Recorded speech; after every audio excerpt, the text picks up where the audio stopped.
Қачанда блеск жүрөт для губ. Анан кийин аны деген машинада баратканда мынтип алып боей албайсың. И придется да мынтип печке деп тургангачы сухость болуп кетпеш үчүн. А то кезип кетет оозум. Сухаямын мен. Ушундаймын эми. Машине неше күндө үйрендиң дейт. Мен бурундан негизи машина айдайтмын.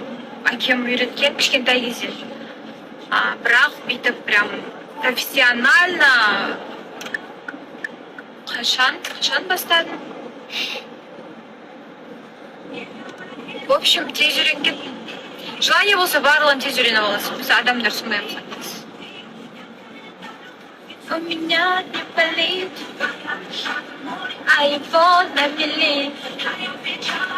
Боже, так, черт возьми. Ой, присел выливал чай.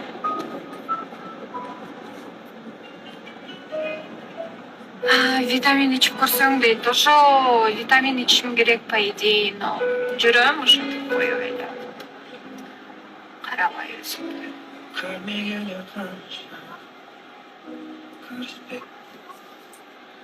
Казакча сүйлөңүзчү дейт. Казакча суроо берсе казакча сүйлөйм. Кыргызча суроо берсе кыргызча сүйлөйм. Себеби менин аудиториям только казактар эмес да. Или только кыргыздар эмес. Буюрса, иншалла.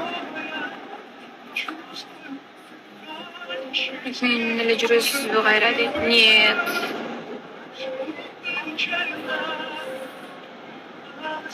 Айда же сизде зооп бар дейт. Жок, зооп жок менде.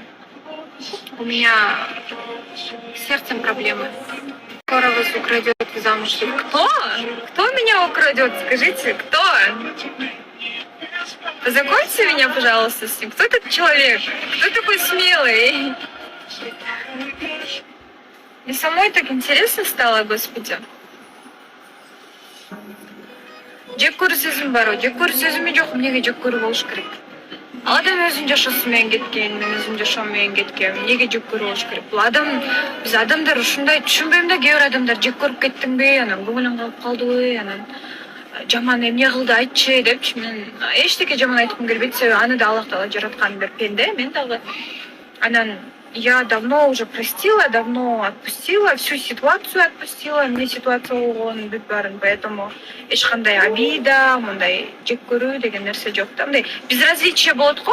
Например, мисалы сен бир адамды көрөсүң азыр, тааныган же